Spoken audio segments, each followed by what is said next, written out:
Hello बच्चों, कैसे हैं आप लोग। आई होप बच्चों आप सब अच्छे होंगे और आपकी पढ़ाई बहुत अच्छी चल रही होगी।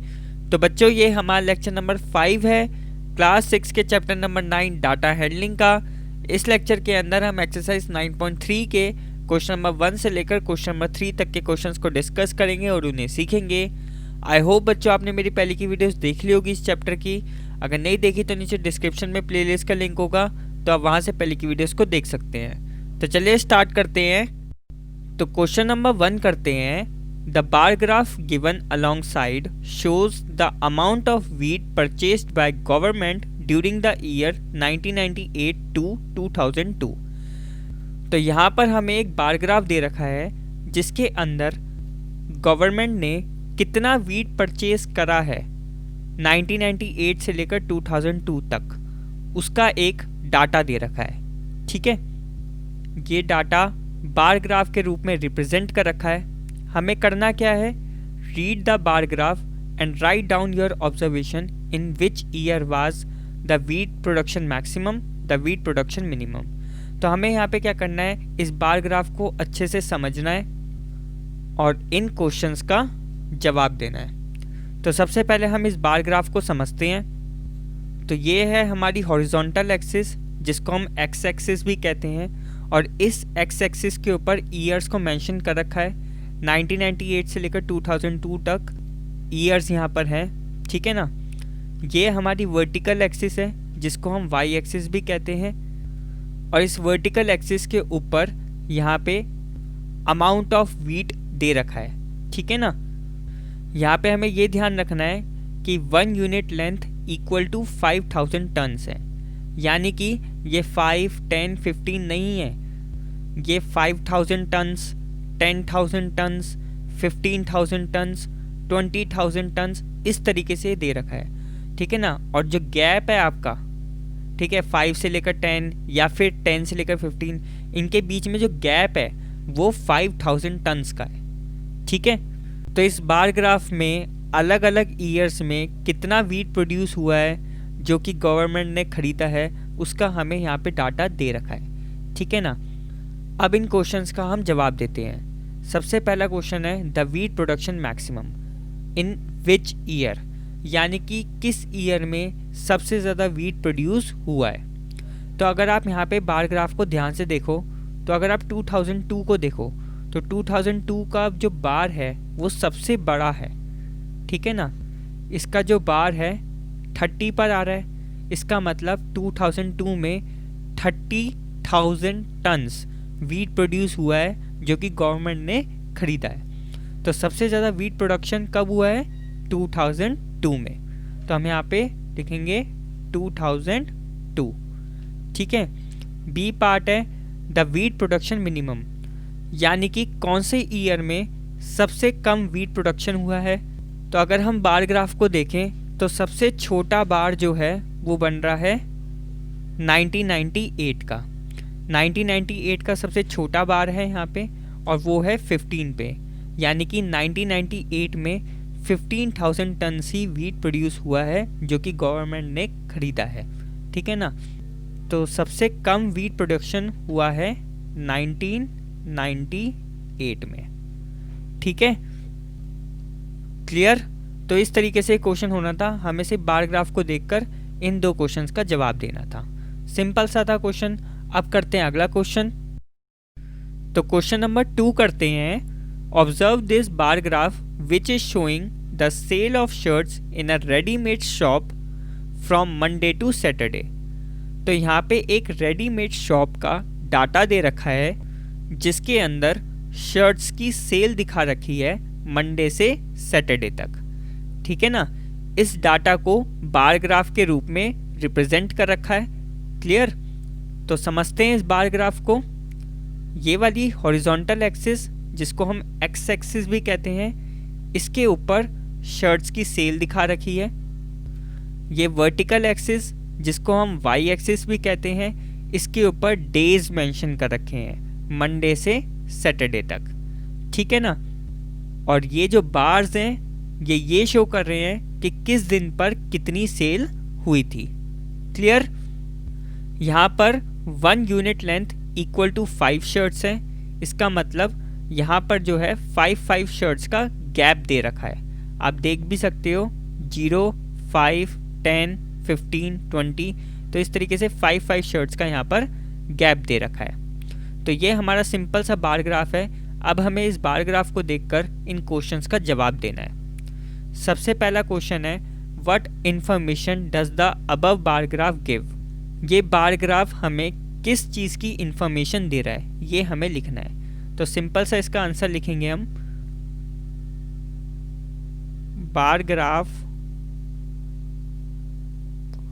Shows the sale of shirts from Monday to Saturday। Clear? तो ये बार ग्राफ शर्ट्स की सेल दिखा रहा है मंडे से सैटरडे तक। ठीक है, इसकी इंफॉर्मेशन हमें मिल रही है। अब बी पार्ट करते हैं। What is the scale chosen on the horizontal line representing number of shirts? तो क्या स्केल चूज करा है हॉरिजॉन्टल लाइन के ऊपर, हॉरिजॉन्टल लाइन यानी कि एक्स एक्सिस के ऊपर क्या स्केल चूज करा है नंबर ऑफ शर्ट्स को रिप्रेजेंट करने के लिए। तो आप यहाँ पे देख सकते हो 5 शर्ट्स का गैप दे रखा है यहाँ पे, ठीक है ना। तो स्केल इसमें क्या है, 1 unit length equal to 5 shirts. ठीक है, तो हम यहाँ पे लिखेंगे इसका answer 1 unit length equal to 5 shirts. ठीक है, तो यही आपका स्केल हो गया। तो हॉरिजॉन्टल लाइन पर नंबर ऑफ शर्ट्स को रिप्रेजेंट करने के लिए हमने 5 शर्ट्स का स्केल चूज करा है। ठीक है ना। सी पार्ट करते हैं। On which day were the maximum number of shirts sold, how many shirts were sold on that day.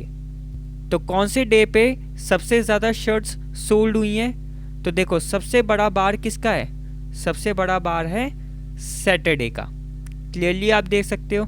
तो इसका मतलब सैटरडे को सबसे ज़्यादा शर्ट्स सोल्ड हुई हैं। ठीक है, अब कितनी सोल्ड हुई हैं, तो इसके लिए हम यहाँ पे एक स्ट्रेट लाइन खींचेंगे। देखो अगर मैं यहाँ पर एक स्ट्रेट लाइन खींचता हूँ तो ये आता है 60 पर।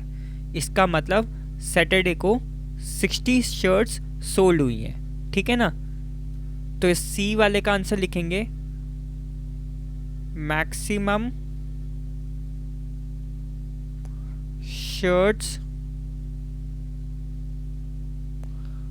Were sold on Saturday. ठीक है, मैक्सिमम शर्ट्स सैटरडे को सोल्ड हुई हैं। अब कितनी सोल्ड हुई थी, 60 शर्ट्स सोल्ड हुई थी। तो हम यहाँ पे लिखेंगे 60 शर्ट्स वर सोल्ड। ठीक है ना। तो मैक्सिमम शर्ट्स सैटरडे को सोल्ड हुई हैं और कितनी सोल्ड हुई थी, 60 शर्ट्स। क्लियर। अब डी पार्ट करते हैं। On which day were the minimum number of shirts sold, किस दिन पर सबसे कम शर्ट्स बिकी हैं। तो अगर हम बार ग्राफ को ध्यान से देखें तो सबसे छोटा बार है यहाँ पे ट्यूसडे का। ठीक है, ट्यूसडे का बार सबसे छोटा है और ये किस पे आ रहा है, ये आ रहा है 10 पे आ रहा है। ठीक है ना। तो ट्यूसडे पर सबसे कम शर्ट्स सोल्ड हुई हैं। ठीक है, तो इसका आंसर क्या आ जाएगा, ट्यूसडे। क्लियर। ई पार्ट करते हैं। How many shirts were sold on Thursday, Thursday को कितनी शर्ट्स सोल्ड हुई हैं। तो ये रहा आपका थर्सडे, ये रहा इसका बार। तो इसका बार कहाँ पर आ रहा है, आप देख सकते हो इसका बार आएगा 35 पे। अगर मैं एक स्ट्रेट लाइन खींचूं यहाँ पर इस तरीके से तो ये 35 पर आएगा। ठीक है ना। तो थर्सडे को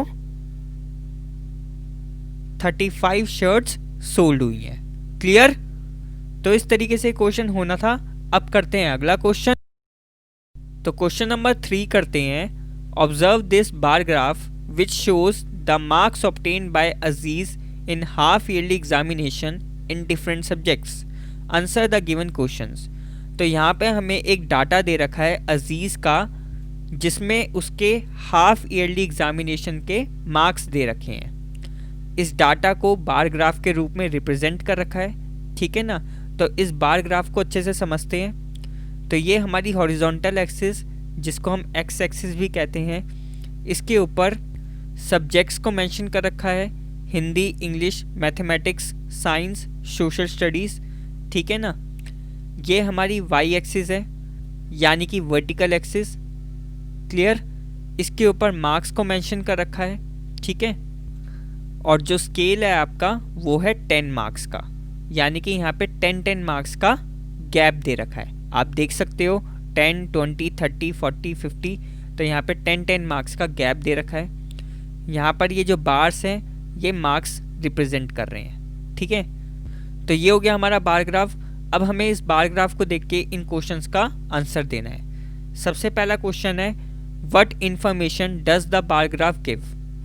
ये बार ग्राफ हमें किस चीज़ की इंफॉर्मेशन दे रहा है? तो इसका आंसर सिंपल है, bar graph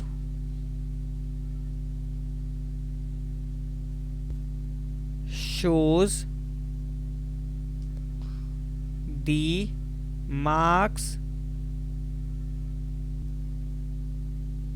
obtained by Aziz in different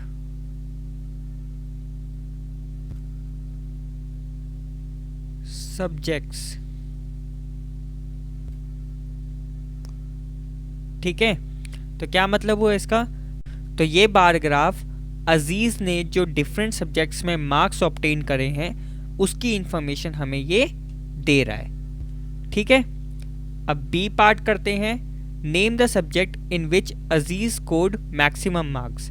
कौन सा ऐसा सब्जेक्ट है जिसके अंदर अजीज़ के सबसे ज़्यादा मार्क्स आए हैं? तो हम यहाँ पे सारे बार्स को देखेंगे और यहाँ पे जो सबसे बड़ा बार है वो है ये वाला, हिंदी, ठीक है ना। तो हिंदी में उसके सबसे ज़्यादा मार्क्स आए हैं क्योंकि इसका जो बार है वो सबसे बड़ा है। तो यहाँ पे लिखेंगे हिंदी, ठीक है। तो हिंदी में उसके सबसे ज़्यादा मार्क्स आए हैं। अब सी पार्ट करते हैं। Name the subject in which he has scored minimum marks. कौन सा ऐसा सब्जेक्ट है जिसके अंदर उसके सबसे कम मार्क्स आए हैं? तो इसके लिए हमें सबसे छोटा बार देखना पड़ेगा और जो सबसे छोटा बार है वो है ये वाला, ठीक है ना। ये सबसे छोटा बार है और ये किसका है? सोशल स्टडीज़ का। तो इसका मतलब सोशल स्टडीज़ में अजीज़ के सबसे कम मार्क्स आए हैं। तो हम यहाँ पे लिखेंगे सोशल स्टडीज़, ठीक है। डी पार्ट करते हैं अब। State the name of the subjects and marks obtained in each of them. तो इस पार्ट के अंदर हमें सारे सब्जेक्ट्स के नाम लिखने हैं और उसमें कितने मार्क्स आए हैं वो भी लिखने हैं, ठीक है ना। तो सबसे पहले हिंदी, ठीक है ना। हिंदी के अंदर उसके कितने आए हैं? 80 आए हैं, क्लियर। उसके बाद इंग्लिश,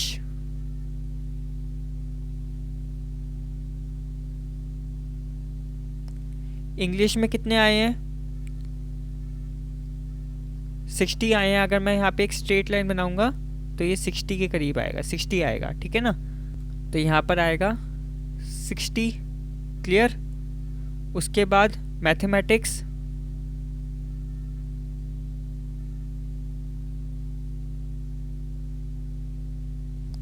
यहाँ पर देखो मैंने एक स्ट्रेट लाइन बनाई है तो ये कितने पे आ रहा है? 70 पे आ रहा है। तो मैथमेटिक्स के है 70, ठीक है ना। इनकी भी मैं स्ट्रेट लाइन बना देता हूँ इस तरीके से। अब हम देखते हैं साइंस का।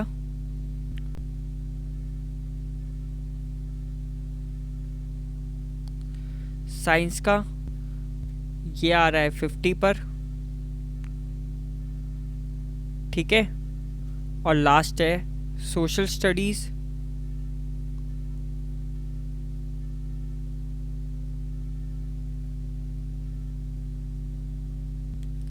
इसकी लाइन बनाता हूँ तो ये आएगा 40 पे, ठीक है ना। तो हिंदी में 80 मिले हैं, इंग्लिश में 60 मिले हैं, मैथमेटिक्स में 70 मिले हैं, साइंस में 50 मिले हैं और सोशल स्टडीज़ में 40 मार्क्स मिले हैं, ठीक है। तो इस तरीके से आपको बार ग्राफ को देख के ऑब्जर्व करके इन क्वेश्चंस का जवाब देना है। तो इस वीडियो में इतना ही। अगर आपको किसी भी क्वेश्चन में डाउट हो तो प्लीज़ नीचे कमेंट करना, मैं आपके कमेंट का आंसर जल्द से जल्द देने की कोशिश करूंगा। अगर आपको ये वीडियो पसंद आई हो तो प्लीज़ वीडियो को लाइक कर देना, और अभी तक अगर आपने इस चैनल को सब्सक्राइब नहीं करा तो प्लीज़ चैनल को सब्सक्राइब कर दो और साथ में नोटिफिकेशन बेल को भी दबा देना ताकि आने वाली वीडियोज़ की अपडेट आपको मिलती रहे। So thanks for watching, keep supporting, keep loving, keep growing.